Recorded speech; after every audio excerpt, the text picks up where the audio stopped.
The boat just started breaking up in a couple of pieces. Yeah, it was sinking, yeah? I keep climbing up to a higher point. I say, well, all right, Ashton, you got one chance.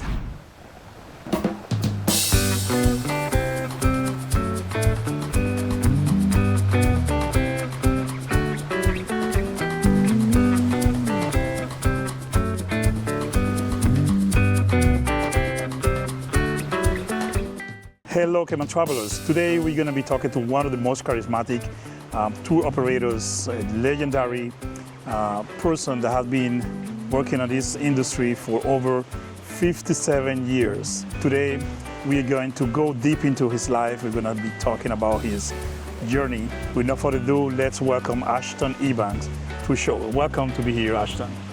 Thank you, thank you. Ashton, yeah. As we mentioned when we were preparing this, we having this kind of videos just to showcase the people, the individual behind the success of the Cayman Islands tourism and travel industry. And that's why we want to have this chat with you, and we want to know a lot about you starting from your childhood. Can you tell us where were you born and how was growing up on your days? I grew up in Grand Cayman. My childhood days was a lot of fun.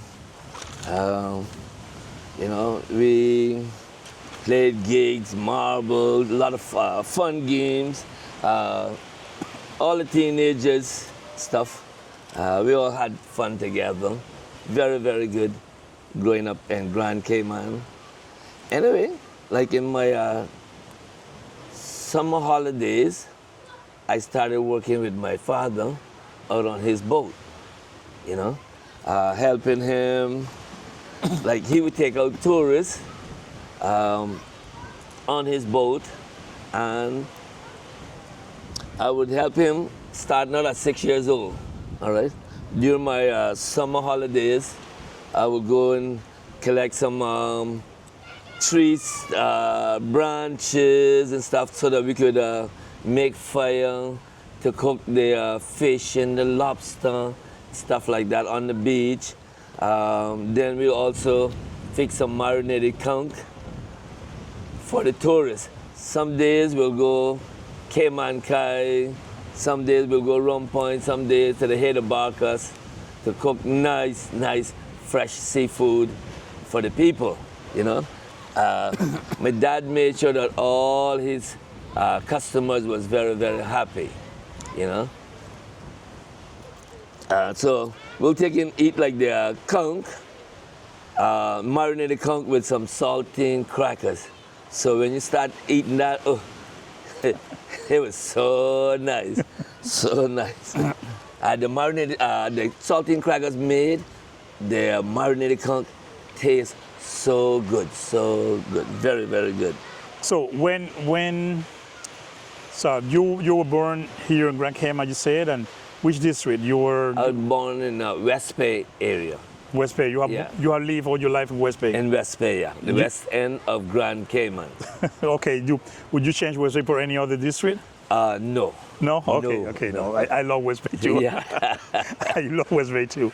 So that's what I wanted to ask about it, because I know people who was born and raised in West Bay, they never leave West Bay. And this is a very natural thing, right? Because people living on East End, they wouldn't leave East End for no reason, no matter traffic and anything, other things. You know? They wouldn't leave East End for no reason. So, Ashton, what was your, when I know many people know you for your island tours. Mainly you're doing land tours, but I know that you own a company. You started a company, and I mean, tell us a little bit about your journey as first of all as an entrepreneur, when you started, and tell us a little bit about it. Well, first of all, before I started doing the tour bus, I used to do scuba diving. Like, as I got out of high school in 1976. By 1977, my brother, he used to work for one guy by the name of Ashton Ebanks, you know. So anyway, I started hanging out with them, and then Clinton Ebanks, he taught me how to scuba dive. I ended up working with him for like 9.5 years on his boat, on a boat that was called the Queen Angel. So then, What year was that? Around what year? 1977. 1977. 1977, yeah. So I worked for him for like about 9.5 years. So then later on, then me, Clinton, Lee, and a couple of partners from the Treasure Island Hotel, all right, which is the Margaritaville Hotel now. But anyway, the 7 of us, we owned a scuba diving company. It's called Treasure Island Divers. So I became the manager, general manager for that company also.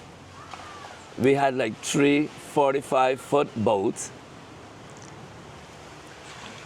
So that was a lot of fun also, you know.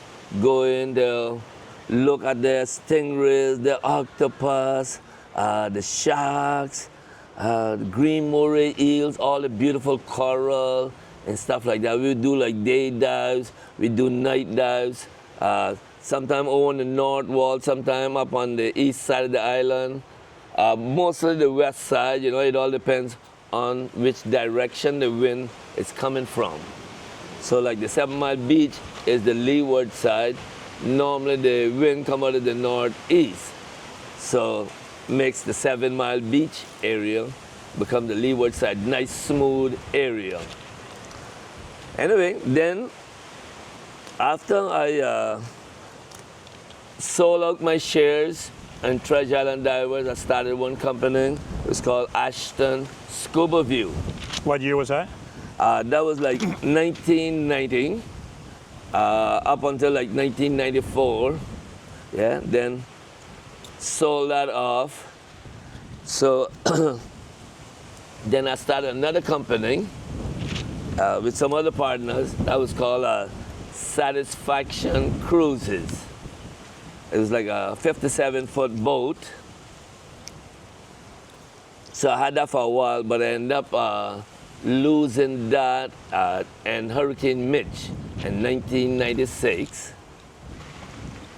Anyway, so I started working for Captain Marvin for a while, and then 1999, then I decided to start my own tour bus company, you know.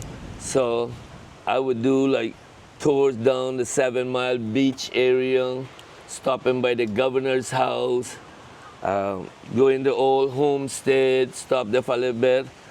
The homestead, that's an old Cayman style home, which everybody loves to take photos of.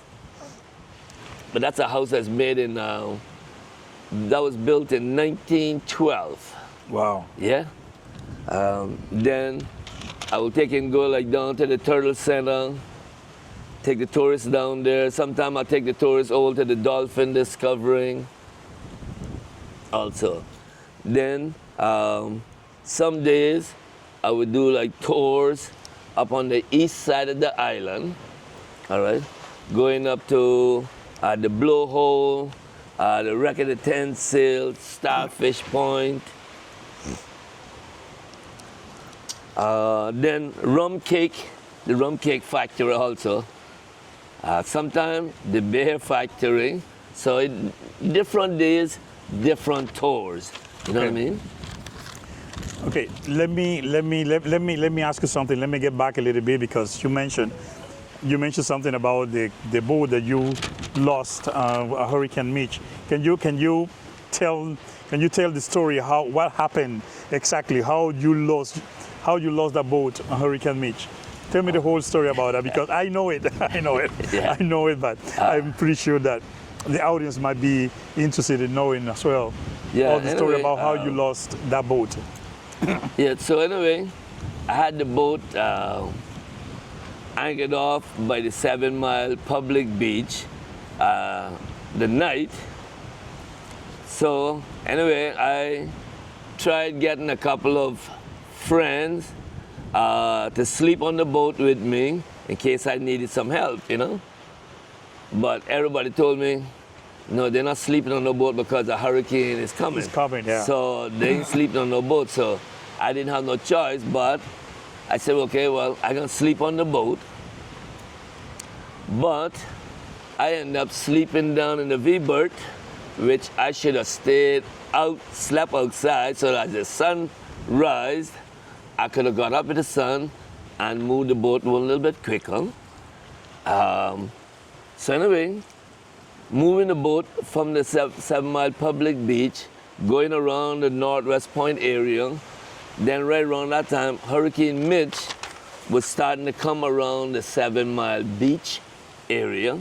So when I got down by the Northwest Point area, a big wave came by and came into the gate of the boat.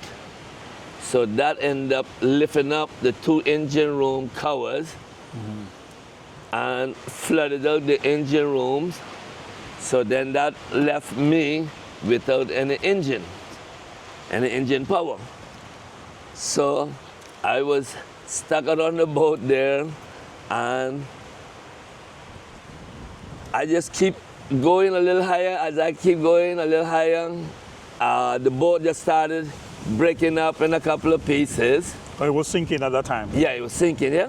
So, because I could hear like the fridge and the stove and everything, this was like a 57-foot yacht. So anyway, I could hear the fridge and stuff like that hitting the top deck. Anyway, so as the boat keeps sinking, you know, I keep climbing up to a higher point, but the top deck, all right, that broke away. That washed maybe, say 50 feet down behind the boat. Then, at that time, the boat was just about ready to go completely underwater. So, I put on like one life jacket and 2 bumpers. I tied that onto me, so I make sure that I couldn't sink. You know, I would always be up on the water. So, anyway, so this top deck now, it washed right back alongside of the boat, maybe 15 feet away. So I said, well, all right, Ashton, you got one chance, and you better make it this time. So I jumped off the boat before she went completely underwater and jumped onto that top deck, which was roughly about, say, 30 feet in length. That was about 30 feet in length, and the captain chair, that was still bolted on to that top deck. So I made sure I hugged on to that seat there, and I lost my telephone, pager, everything. Everybody used pagers at that time. So anyway, I felt down in my pocket, I felt 25 cents Cayman coin. So I said, well, this is gonna have to be my passport to show where I come from. So I had the intention that I would float on that top deck maybe for 2 days. Maybe I'll get to Cuba, or maybe 3 days, maybe I'll arrive down in Mexico. Because I had my mind made up. I just hugged that chair like with a death grip, you know.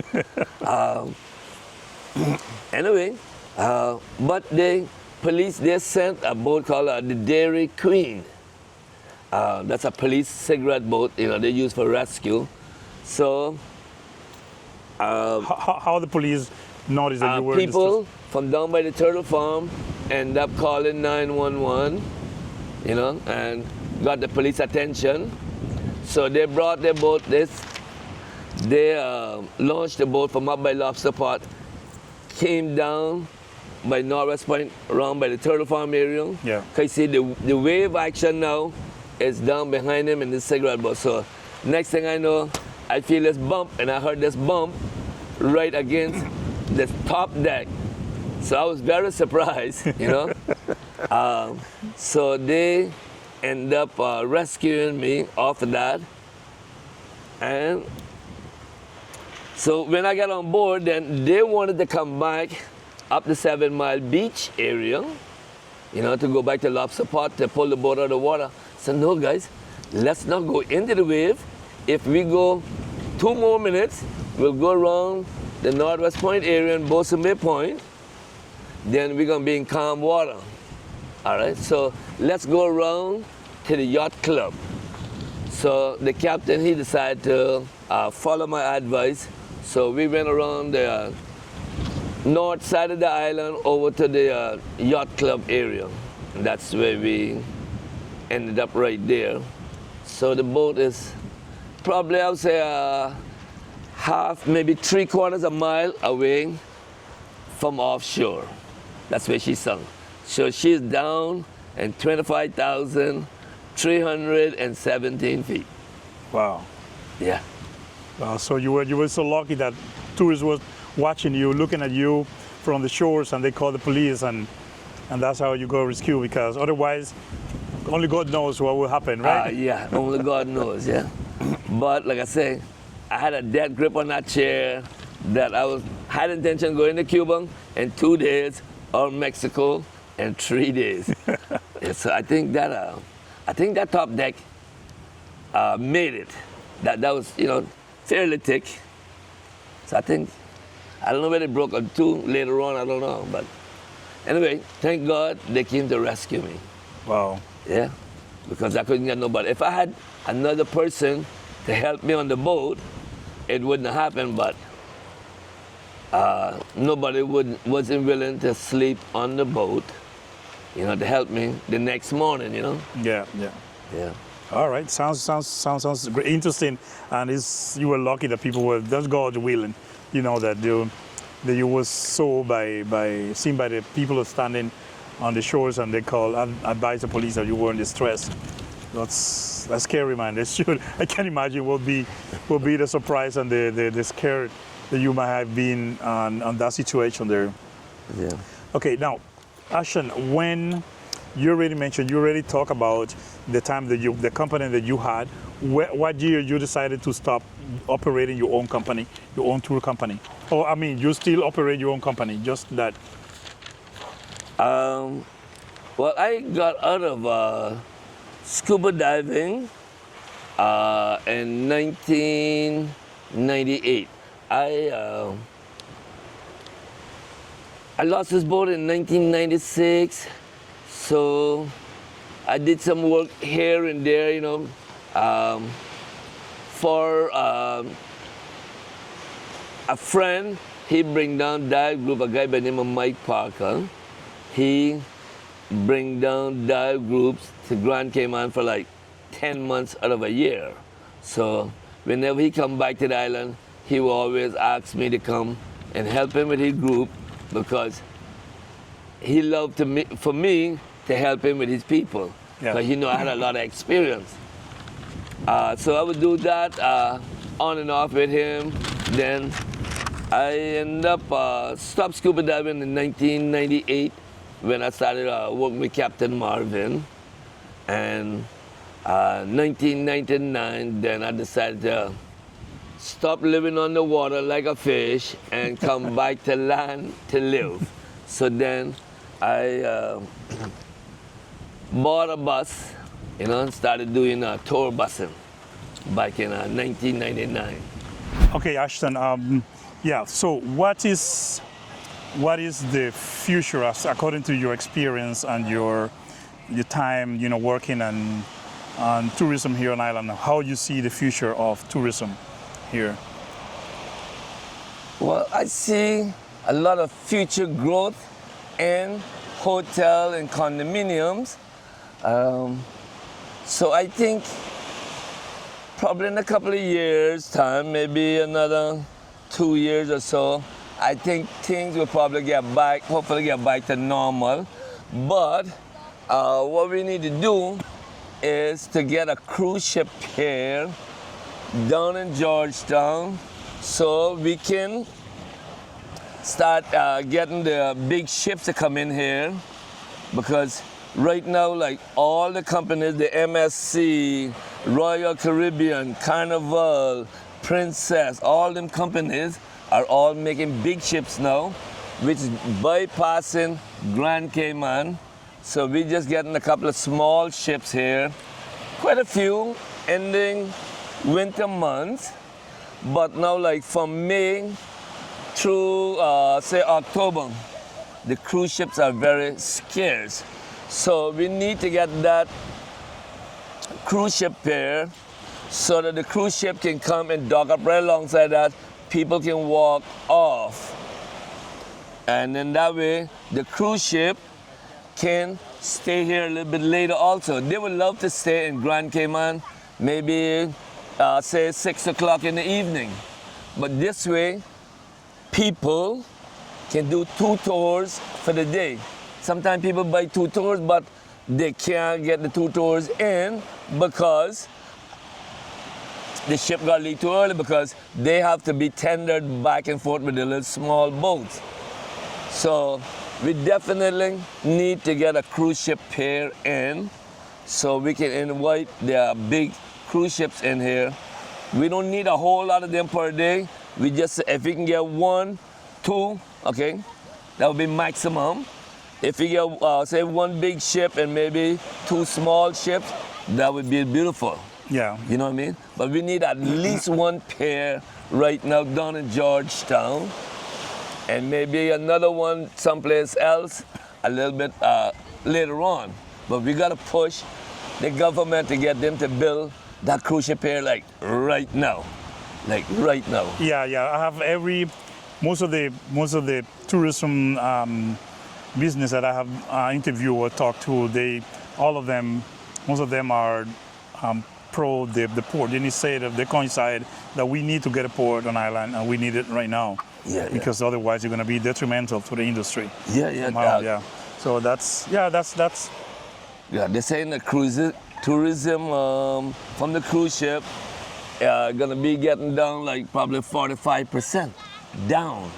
You know, maybe for at least another 2 years until we get that pier built so that the cruise ship can come and dock up right alongside of it, so everybody can come off. Because sometimes the elder folks, they don't want to come off because it's so scary getting onto the tenders, you know, back and forth like that. Sometimes it's a little chopping.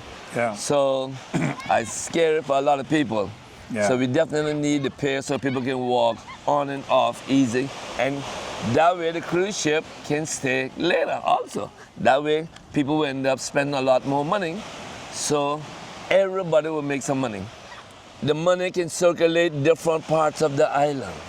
You know what I mean? Yeah, yeah. So we need to keep the U.S. money moving.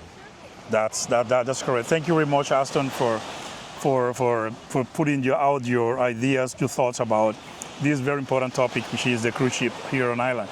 Some people this is a very controversial topic at the moment, right?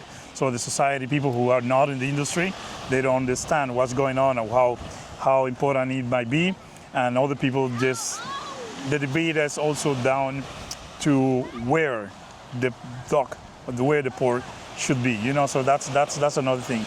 But now, let's talk about your business specifically. Let's talk about how people can find you, how people can book with you. Are you offering tours, pre-booked tours for people coming to the island, or if anyone is staying in a hotel or want to get a tour and a service with you? Can you tell us about it a bit, what you offer at the moment, and how people can reach out to you if that's a possibility, that's something that you offer at the moment?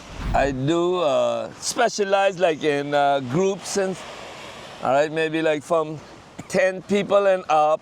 If they want to go to the east side or to the west side, you know, cruising from the west side up to the east side, I can do that also.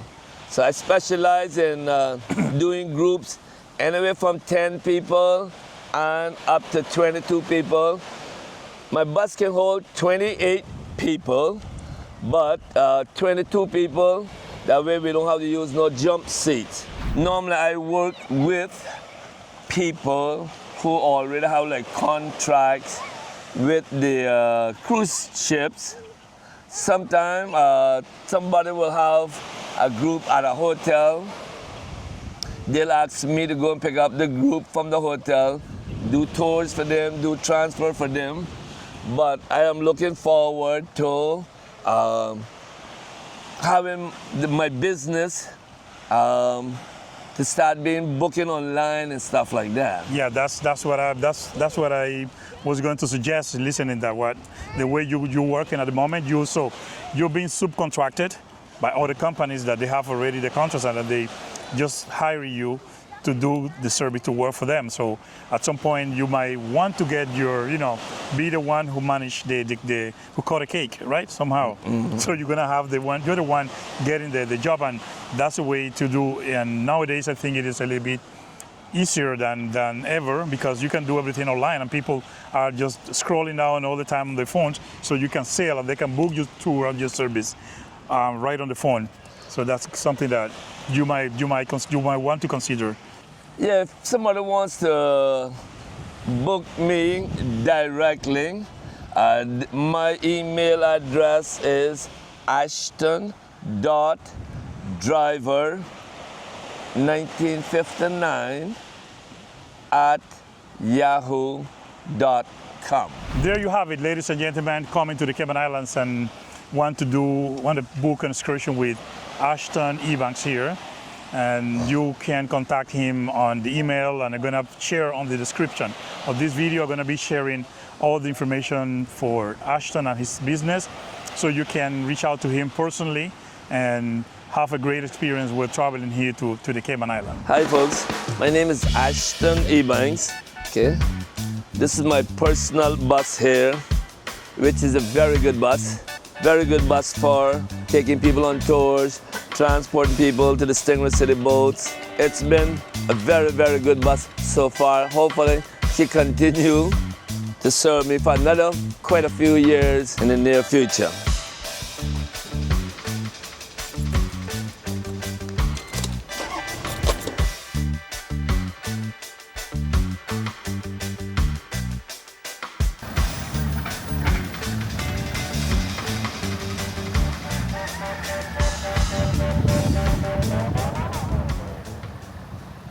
Wonderful. Thank you very much, Ashton. Okay. Always a pleasure. Right. Always a pleasure talking to you and chatting, listening to all your stories, listening to all your. I know for sure that you haven't told everything that you know, all your fun stories.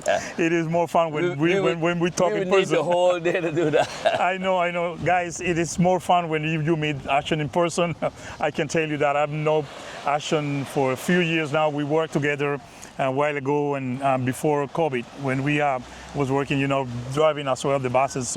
So that'd be something that you would like to enjoy, appreciate as well.